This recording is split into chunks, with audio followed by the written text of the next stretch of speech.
Olá pessoal, eu espero que vocês estejam bem. O assunto da nossa aula de hoje é estilos de época e os temas ao longo da história. Primeiramente a gente vai trabalhar o próprio conceito de estilos de época, a gente vai discutir também o que seria um estilo individual. Depois eu vou tentar mostrar para vocês como que o mesmo tema varia ao longo do tempo, para que no final a gente consiga relacionar essa variação de perspectivas em relação ao mesmo tema ao longo do tempo, com a ideia e com o conceito de estilos de época. Tudo bem? Mas primeiramente a gente vai retomar a aula anterior, que trabalhou sobre gramática, opressão ou liberdade, para que a gente possa encaminhar uma resolução para a atividade que havia sido proposta, tudo bem? Então, na aula gramática, opressão ou liberdade, tentei mostrar para vocês que o estudo da gramática normativa, ou seja, das regras do comportamento da nossa língua, não podem impedir que a gente compreenda que a língua portuguesa existem outras manifestações, tudo bem? Não é só o que está colocado na gramática normativa que pode ser entendido como língua portuguesa. Tá? As variações regionais, as variações de determinados grupos sociais, termos específicos, gírias, também são manifestações da nossa língua. Tudo bem? Então a gramática normativa, ela é só uma sistematização que tem importância para determinados contextos comunicativos, contextos mais científicos e mais formais. Tá? Portanto, numa entrevista de emprego, no próprio exercício de um emprego, em vestibulares, em teses de mestrado, doutorado, tudo isso solicita um uso da linguagem normativa, padrão, para que a maior parte, um número mais abrangente possível de pessoas consiga compreender. Tá? Então a gramática normativa é uma sistematização que tenta possibilitar a máxima compreensão da linguagem, de uma forma mais neutra possível. Tá?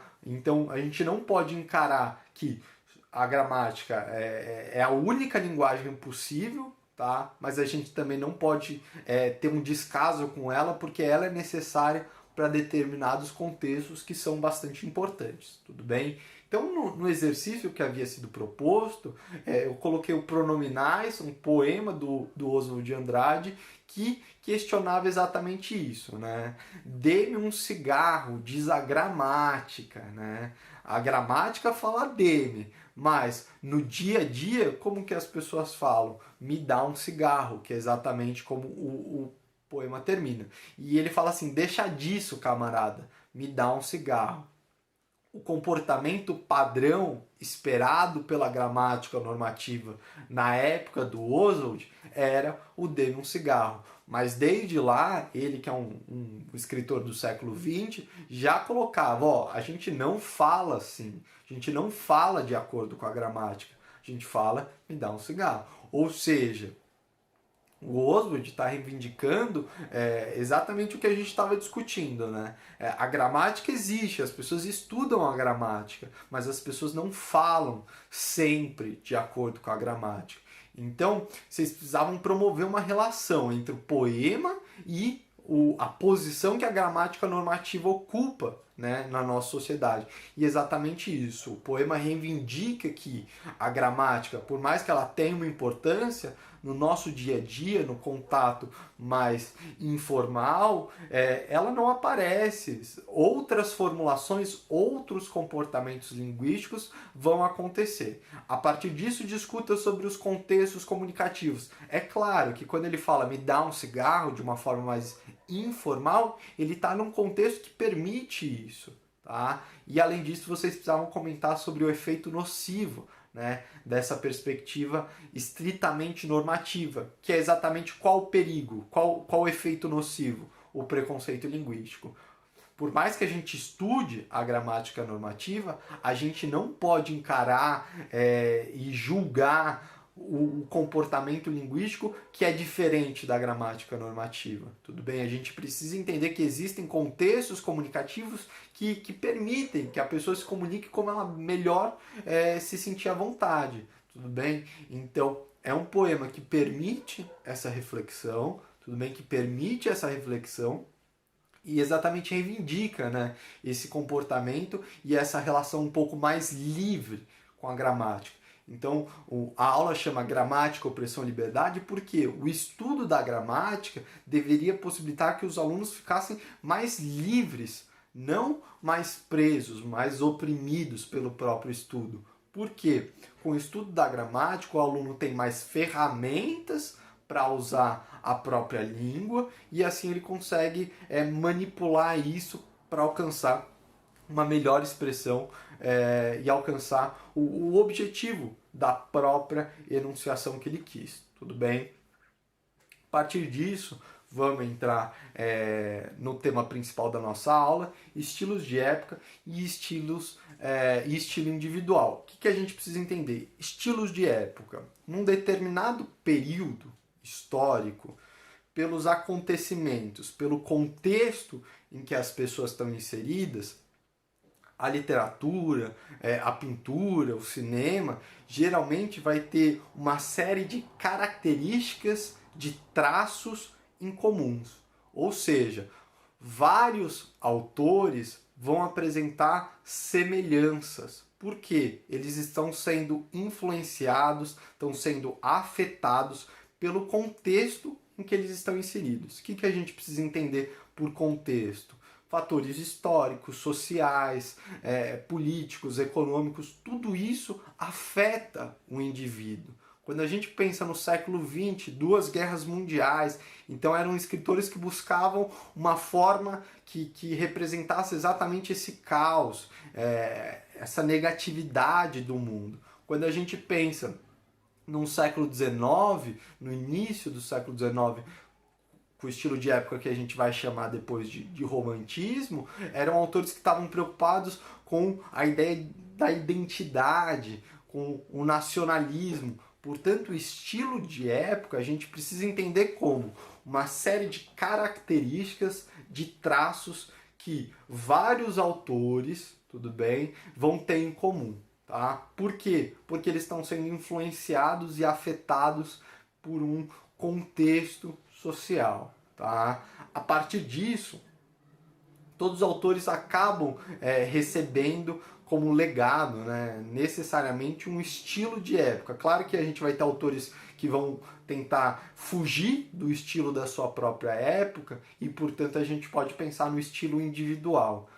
Cada autor vai pegar o estilo de época e vai utilizar de uma forma particular, única, ou seja, ele pega o padrão artístico e coloca a sua perspectiva, a sua característica mais autêntica. É um olhar específico, tá? Então, assim, o contexto social afeta a todos e esse contexto social vai permitir que os autores tenham um estilo de época. Então, vai ser possível que a gente perceba, num determinado período, características que se repetem em diferentes autores. Mas também é possível que, quando a gente pare para analisar um determinado autor, a gente perceba uma característica específica dele. Tudo bem?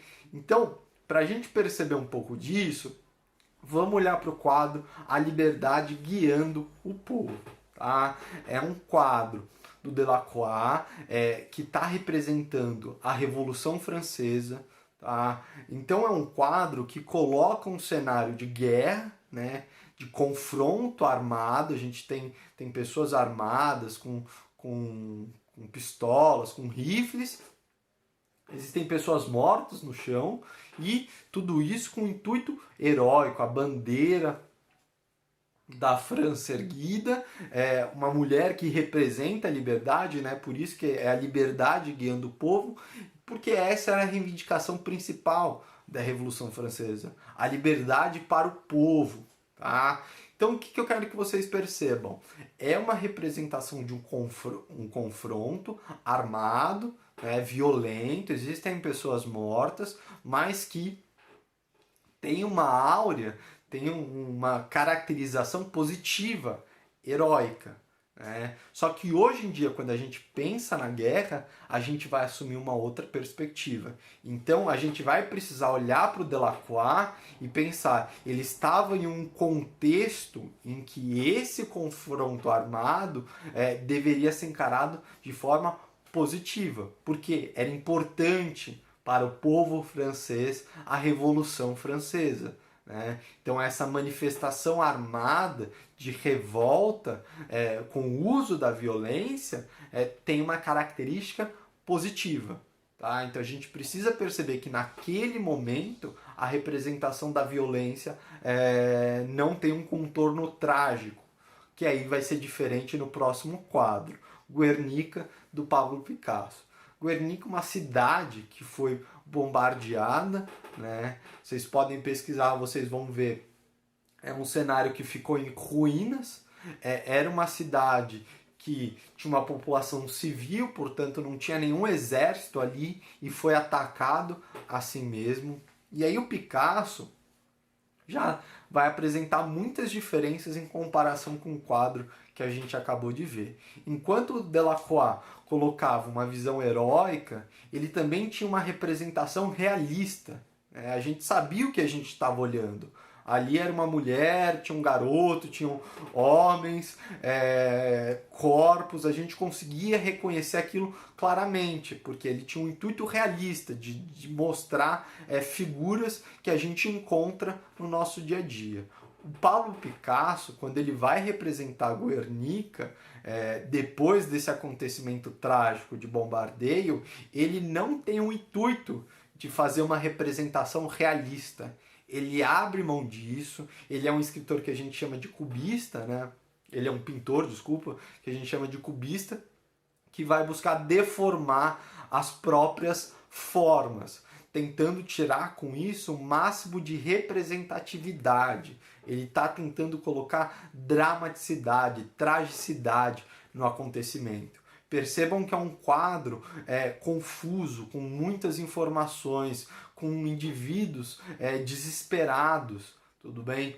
Percebam, portanto, que já é uma outra perspectiva em relação à guerra, né? Então a gente está percebendo que as artes plásticas, em diferentes momentos históricos, representam um confronto armado, um envolvimento com a guerra de forma diferente. Enquanto Delacroix tinha aquele intuito heróico e uma representação realista, aqui o Picasso vai ter uma representação trágica, né, bastante dramático, os indivíduos gritando e tudo desfigurado, né, ele abre mão do que a gente poderia entender enquanto realismo para representar essa loucura, né, do próprio ato, do próprio bombardeio que eu já mencionei para vocês. Tá? Só com mais um exemplo, eu trouxe a bomba atômica Explosão Vermelha do Andy Warhol. Só para citar, tanto Pablo Picasso quanto o Andy Warhol são artistas do século XX, tudo bem? Então é um outro período histórico. O século XX das grandes guerras, enquanto o Delacroix estava focando ali na Revolução Francesa, que parecia ser um ganho enorme da liberdade, igualdade, fraternidade, buscando que uma camada da população francesa tivesse participação política, portanto era um momento grandioso, louvável. O século XX apresenta contornos problemáticos, né? As grandes guerras, o número de gente que vai morrer envolvido nisso é assustador. E aí o Warhol vai focalizar num dos aspectos mais terríveis do século XX, que é a bomba atômica. A criação de uma arma capaz de destruir o nosso planeta.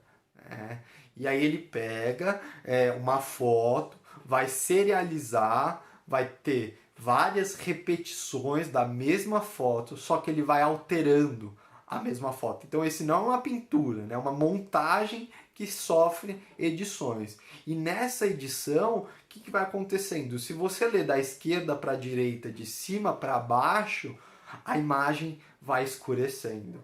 Então o Warhol vai pegar o aspecto mais sombrio, um dos aspectos mais sombrios do século XX, que é a criação da bomba atômica e o uso delas, né? Vamos pensar que elas foram realmente utilizadas contra populações, e vai fazer essa montagem como se fosse, a partir da bomba atômica, o apagamento da própria imagem, o apagamento do próprio mundo.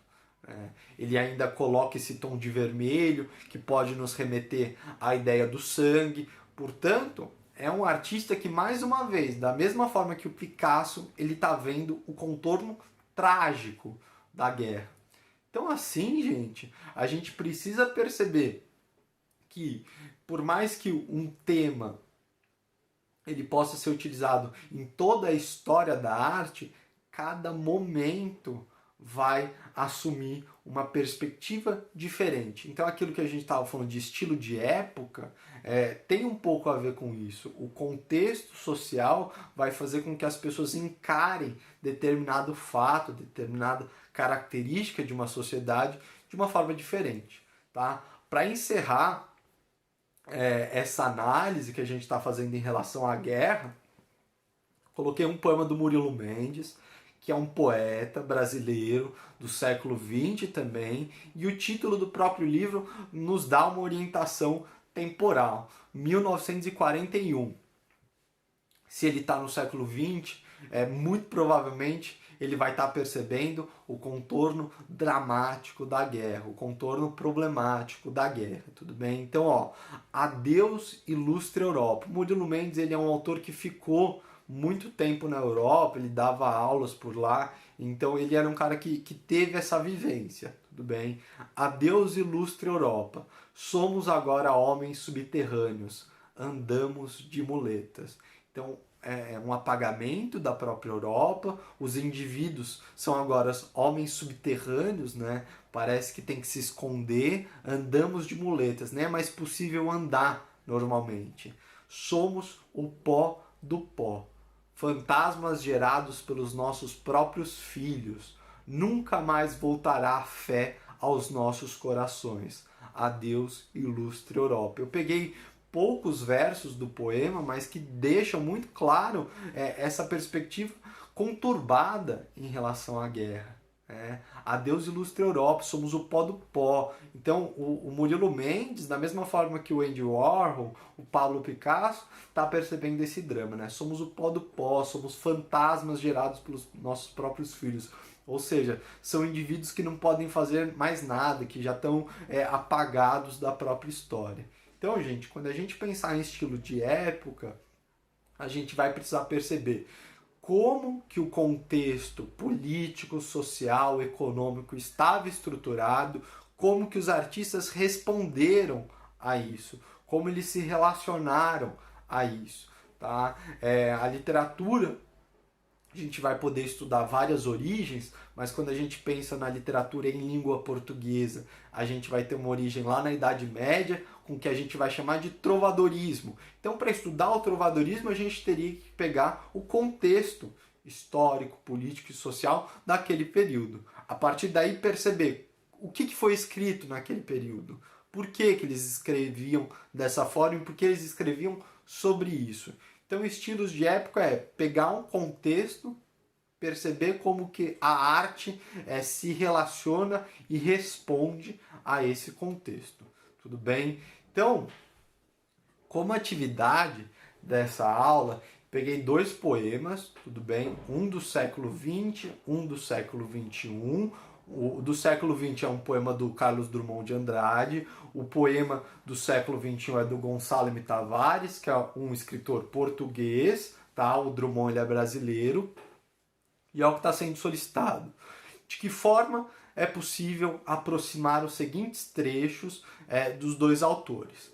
Para responder, reflita de que forma os 2 autores se relacionam com seus respectivos períodos históricos. Então, o poema do Drummond se chama Congresso Internacional do Medo.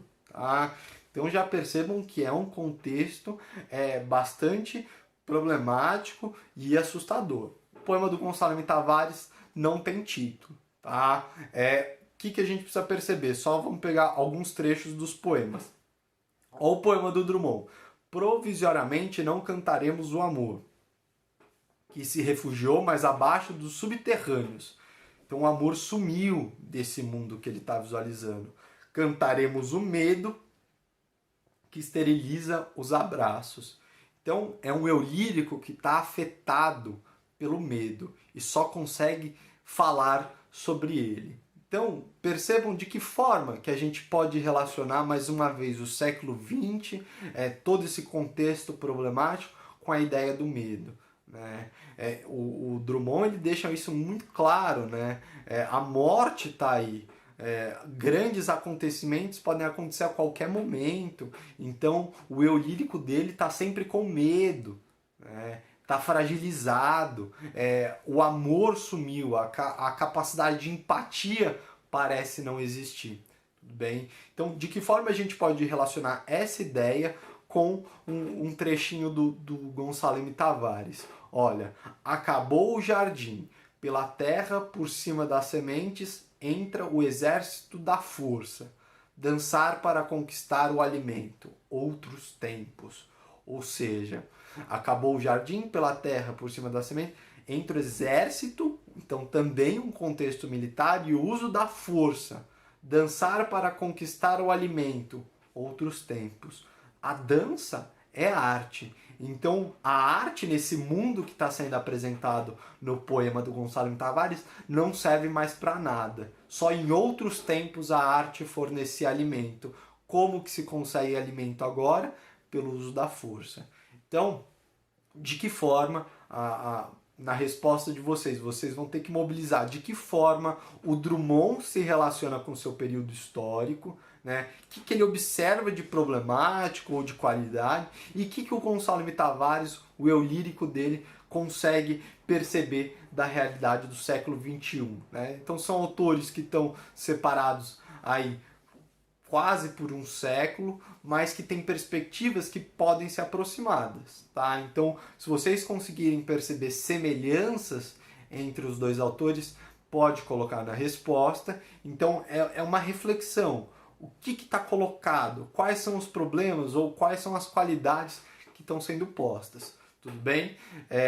A gente se vê na próxima aula. Muito obrigado.